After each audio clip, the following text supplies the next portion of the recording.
এনসিপিকে আসন দিয়ে কেনা যাবে না, হুঁশিয়ারি করলেন হাসনাত আব্দুল্লাহ। এদিকে জামায়াতকে নিয়ে ভারতীয় মিডিয়ার মিথ্যাচার, যা বলল দলটি। জানাবো আমরা কি চেয়েছিলাম আর কি হলো, বললেন রেজা কিবরিয়া। জানাবো যারা নির্বাচনের বিপক্ষে তাদের রুখে দেবে জনগণ, বললেন সালাউদ্দিন। এবং সর্বশেষ জানাবো নির্বাচন পেছানোর কোনো সুযোগ নেই, স্বরাষ্ট্র উপদেষ্টা। শুনছিলেন সংবাদ শিরোনাম, এবারে বিস্তারিত। এনসিপিকে আসন দিয়ে কেনা যাবে না, হুঁশিয়ারি করলেন হাসনাত আব্দুল্লাহ। জাতীয় নাগরিক পার্টির মুখ্য সংগঠক হাসনাত আব্দুল্লাহ বলেছেন, এনসিপিকে আসন দিয়ে কেনা যাবে না। আসন বন্টনের সমঝোতার নির্বাচন আর রাতের ভোটের নির্বাচন একই। আমরা সে ধরনের নির্বাচন চাই না, ক্ষোভ প্রকাশ করে হাসনাত আব্দুল্লাহ বলেন, ধানমন্ডি ছেড়ে গুলশানে লাইন দিচ্ছেন সরকারি কর্মকর্তারা। তিনি বলেন, জনগণ নির্বাচনে খেলোয়াড়ের ভূমিকা পালন করবে আর আম্পায়ারের ভূমিকা পালন করবে প্রশাসন। এ ধরনের গেম চেঞ্জের কথাই বলছে এনসিপি। মিডিয়া উদ্দেশ্যপ্রণোদিতভাবে গণঅভ্যুত্থানের প্রথম সারি নেতাদের চরিত্র হননের কাজ করছে বলেও এ সময় অভিযোগ করেন জাতীয় নাগরিক পার্টির এই নেতা। হাসনাত আব্দুল্লাহ বলেন, মিডিয়া দিয়ে চরিত্র হনন করেও কেনা যাবে না। এ সময় তিনি হুঁশিয়ারি দিয়ে বলেন, দেশের কোনো ব্যবসায়ী বা রাজনীতিবিদ হাসনাত আব্দুল্লাহ বা তার নেতাদের 1 টাকার দুর্নীতি দেখাতে পারলে রাজনীতি থেকে ইস্তফা দিয়ে দেব। এনসিপির দক্ষিণাঞ্চলের মুখ্য সংগঠক বলেন, নির্বাচন যখনই হোক তাতে অসুবিধা নেই, তবে অবশ্যই গণপরিষদ নির্বাচন রুলস অফ গেম চেঞ্জের নির্বাচন হতে হবে। জামায়াতকে নিয়ে ভারতীয় মিডিয়ার মিথ্যাচার, যা বলল দলটি। জামায়াত নেতার নির্দেশে হত্যাকাণ্ড শিরোনামে গত 13 আগস্ট একটি সংবাদ প্রকাশ করে ভারতীয় গণমাধ্যম এনডিটিভি। খবরটিতে ভিত্তিহীন, মিথ্যা ও মন গড়া উল্লেখ করে তীব্র নিন্দা ও প্রতিবাদ জানিয়েছে বাংলাদেশ জামায়াতে ইসলামী। দলটির সহকারী সেক্রেটারি জেনারেল এবং কেন্দ্রীয় প্রচার ও মিডিয়া বিভাগের প্রধান অ্যাডভোকেট এহসানুল মাহবুব জুবায়ের গণমাধ্যমে পাঠানো এক বিবৃতিতে প্রতিবাদ জানান। বিবৃতিতে তিনি বলেন, ভারতীয় সংবাদ মাধ্যম এনডিটিভিকে প্রকাশিত উক্ত প্রতিবেদনটি সম্পূর্ণ মিথ্যা, মন গড়া এবং উদ্দেশ্যপ্রণোদিত। সেখানে জামায়াত নেতাদের নির্দেশে একজন সরকারি কর্মকর্তাকে হত্যা করে তার মরদেহ সিঁড়ি দিয়ে টেনে তোলার যে দৃশ্য উপস্থাপন করা হয়েছে তা বাস্তবতার সঙ্গে একেবারে সাংঘর্ষিক। এতে আরও বলা হয়েছে, এমন কোনো ঘটনা বাংলাদেশে ঘটেনি, খোঁজ নিয়ে নিশ্চিত হওয়া গেছে এবং ফ্যাক্ট চেক প্রতিষ্ঠানগুলোর তথ্য মতে উক্ত ভিডিওটি আসলে ভারতের বিহার রাজ্যের পশ্চিম চম্পারণ জেলার বেত্তিয়া শহরের সরকারি মেডিকেল কলেজ ও হাসপাতালের একটি ঘটনার অংশ, যেখানে 11 আগস্ট একজন ব্যক্তির মৃতদেহ সিঁড়ি দিয়ে টেনে তোলার দৃশ্য ধরা পড়ে। সেই ভিডিওকে ভিন্নভাবে উপস্থাপন করে জামায়াতের নামে চালিয়ে দেওয়া হয়েছে, যা চরম বিভ্রান্তিকর ও নিন্দনীয়।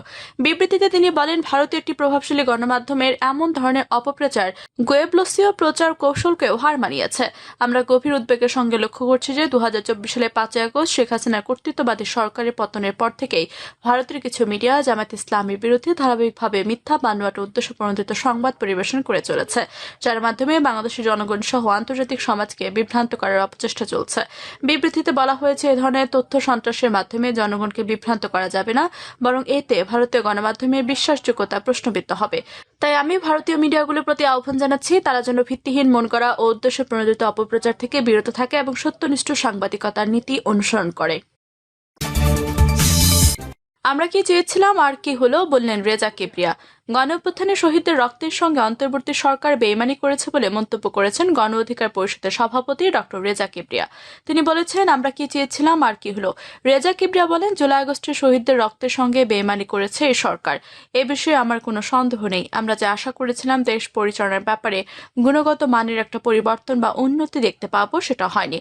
আমরা প্রফেসর মাহমুদ ইউনূসের কাছ থেকে অনেক বেশি আশা করেছিলাম, কিন্তু তিনি কয়েকজন এনজিও লোক এবং কয়েকজন চাটগায়াকে নিয়ে কি ধরনের সরকার গঠন করেছেন সেটা তিনি নিজেই ভালো জানেন। আমি এরকম সরকার আগে দেখিনি। একজন এনজিও ওয়ালা দেশ পরিচালনায় খুব দক্ষ হবেন এরকম কোনো ভরসা নেই, আর যাদের তিনি দায়িত্ব দিয়েছেন তারাও দক্ষ। তিনি বলেন, সবচেয়ে দুঃখজনক হলো তারা অসৎ। এখন যে আইন উপদেষ্টা আছেন তিনি কি আনিসুল হকের চেয়ে কোনোভাবে ভালো? আমার তো মনে হয় না। তারা একই জাতের লোক, একই কাজ করছে, শুধু এখন করছে বিপ্লবের নামে, ছাত্রদের নামে। ছাত্ররা অনেকটা ঠকেছে, কিন্তু ছাত্র বুঝতে পারছে তারা একটা বিরাট ভুল করেছে। আবার কিছু ছাত্র সেই দুষ্কৃতিকারীর সঙ্গে হাত মিলিয়ে টাকা বানাচ্ছে, তারা খুশি। রেজা কিবরিয়া কোনো ছাত্র উপদেষ্টার নাম উল্লেখ না করে বলেন, যে মানুষের 1000 টাকা হালাল পয়সা উপার্জনের ক্ষমতা ছিল না, সে এখন 50 কোটি টাকা ডিল করছে। দেশে বিদেশে তার ব্যাংক অ্যাকাউন্ট আছে, সেখানে টাকা নিয়ে যাচ্ছে। ওকে, টাউট বাটপার কোটিপতিদের সঙ্গে তার বৈষম্য কিছুটা কমেছে, কিন্তু আমার মনে হয় না বৈষম্য বিরোধী আন্দোলনের লক্ষণ এটা ছিল। আমরা এখন বিপ্লবের পথ হারিয়ে ফেলেছি। তিনি বলেন, আমরা কি চেয়েছিলাম আর কি হলো সেটা আগের বক্তারা সুন্দর করে বলেছেন, কিন্তু আমরা যদি হাসিনা সরকারের চেয়ে মাত্র 5% উন্নতি চাইতাম হয়তো সেটা পেতাম। 5% বা 10% উন্নত মানের সরকার হয়তো হতো, কিন্তু আমি সেটা চাইনি। আমি কখনো ভাবিনি যে শেখ হাসিনার পরে এত নিম্নমানের একটা সরকার ক্ষমতায় আসবে, কখনো ভাবিনি। আমরা সবসময় স্বপ্ন ছিল এই দেশ অনেক দূর এগিয়ে যাবে, বাংলাদেশ মালয়েশিয়া বা থাইল্যান্ডের মতো হবে, এটা আমি অস্বাভাবিক কিছু মনে করিনি। কিন্তু এখন আমার কাছে তা অসম্ভব মনে হচ্ছে। এরা যে 1 বছর নষ্ট করেছে এর কৈফিয়ত তারা কাকে দেবে জানি না, তবে তারা এমন কাজ করেছে যে দেশ থেকে তাদের অনেককে পালাতে হবে। রেজা কিবরিয়া বলেন, আমার কথা হলো বাংলাদেশের অনেক সরকার হয়েছে, প্রায় 2000 জন মানুষ মন্ত্রী হয়েছে ইতিহাসে। একটু চিন্তা করুন, যারা সুনাম নিয়ে মন্ত্রিত্বে ঢুকেছিল তারা কজন এই সুনাম নিয়ে বের হয়েছে? হাতে গোনা কয়েকজন। আমি শুধু বলতে চাই, আপনারা এমন কিছু করবেন না যার জন্য দেশ থেকে পালাতে হবে, কারণ সামনের সরকার আসলে আপনারা দেখবেন অনেকে বর্ডার পার হবে, হয়তো সেটাই হবে তাদের জন্য বুদ্ধিমানের কাজ। টাকা পয়সা বিদেশে পাঠিয়েছে, পরিবারকে বিদেশে পাঠিয়েছে, এখন নিজেরাও বিদেশে যাবে। দেশের প্রতি এদের কোনো আগ্রহ নেই। তিনি বলেন, এখন সংস্কারের কথা অনেকে বলছে, আমি এদের হাতে কোনো সংস্কারে বিশ্বাস করি না। এরা অসৎ, অদক্ষ, অশিক্ষিত এবং অর্ধশিক্ষিত। আসিফ নজরুলকে আমি অর্ধশিক্ষিত বলবো।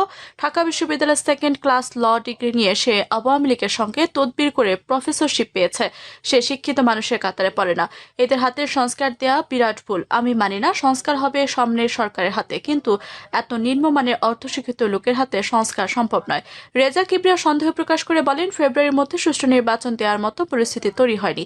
এদের হাতে তো সংস্কারের কথা দূরে থাক, নির্বাচনও সম্ভব না। তারা বলছে নির্বাচন হবে, কোন প্রক্রিয়া হবে, কোন সরকার ক্ষমতায় থাকবে, এরা থাকবে। এরা তো নিরপেক্ষ নয়। তাদের তো একটা দল আছে, সেই দলকে ক্ষমতায় আনতে সরকার থেকে তারা এখন কাজ করছে। তাই আমি এদের বিশ্বাস করি না। আমাদের সবার দাবি হলো একটা নিরপেক্ষ সরকারের অধীনে নির্বাচন হতে হবে। এটাই আজকের প্রধান সত্য। আমরা যদি সঠিক নেতৃত্ব, যোগ্য মানুষ এবং সৎ চরিত্রের সরকার চাই, তবে সেই সরকার আসবে কেবল নিরপেক্ষ নির্বাচনের মাধ্যমে। যারা নির্বাচনের বিপক্ষে তাদের রুখে দেবে জনগণ, বললেন সালাউদ্দিন। জাতীয় নির্বাচন নিয়ে যারা শঙ্কা প্রকাশ করছে তারা গণতন্ত্রের পক্ষের শক্তি নয়, এমন মন্তব্য করেছেন বিএনপির স্থায়ী কমিটির সদস্য সালাউদ্দিন আহমেদ। তিনি বলেছেন, যারা নির্বাচনের বিপক্ষে বক্তব্য দেবে তাদের বাংলাদেশের জনগণ রুখে দেবে। বিএনপির এই নেতা আরও বলেন, বাংলাদেশের মানুষ ঐক্যবদ্ধ, বাংলাদেশের মানুষ গণতন্ত্রের জন্য ভোটাধিকার প্রয়োগের জন্য সংকল্পবদ্ধ। এর বিপক্ষে যারাই ইনিয়ে বিনিয়ে কোনো ধরনের বক্তব্য দেবে, যারাই বিভিন্ন ধরনের কুযুক্তি উত্থাপন করে গণতন্ত্রের যাত্রাপথকে কণ্টকাকীর্ণ করতে চাইবে, তাদের বিরুদ্ধে বাংলাদেশের জনগণ রুখে দাঁড়াবে। আমরা বিশ্বাস করি, আশা করি বাংলাদেশের জনগণ ভবিষ্যতে গণতান্ত্রিক উত্তরণের পথে যে কোনো রকমের বাধাকে অতিক্রম করতে সংকল্পবদ্ধ। সালাউদ্দিন আহমেদ বলেন, আজকে যারা গণতন্ত্রের বিরুদ্ধে বিভিন্ন রকমের বক্তব্যের মধ্য দিয়ে নির্বাচনের বিষয়ে শঙ্কা প্রকাশ করেছে, তারা গণতন্ত্রের পক্ষের শক্তি নয়, তারা বাংলাদেশের মানুষের পক্ষের শক্তি নয়। তারা হয়তো কোনো না কোনো কারণে নিজের কথাগুলি ইনিয়ে বিনিয়ে বলছেন, যাতে করে নির্বাচনকে বিলম্বিত করা যায় অথবা বানচাল করা যায়, কিংবা নির্বাচন অনুষ্ঠান না হোক সেটা চায়। রাজনৈতিক দল ও শক্তির উদ্দেশ্য। বিএনপি স্থায়ী কমিটির এই সদস্য বলেন, আপনারা যেভাবে ঐক্যবদ্ধ হয়েছিলেন ফ্যাসিবাদ বিরোধী গণতান্ত্রিক সংগ্রামে, সেই একই রকমের ঐক্য নিয়ে আসুন। আগামী নির্বাচনের জন্য সুষ্ঠু ও শান্তিপূর্ণভাবে যেভাবে আমরা নির্বাচন অনুষ্ঠান করতে পারি সেইভাবে আমরা ঐক্যবদ্ধ থাকি, আলাপ আলোচনা করি এবং গণতান্ত্রিক উত্তরণকে সহজতর করি। তিনি বলেন, বেগম খালেদা জিয়া চড়াই উতরাই পেরিয়ে গণতন্ত্রের জন্য সংগ্রাম করতে করতে আজও বাংলাদেশের মানুষের জন্য আলোর দিশারি হয়ে বেঁচে আছেন।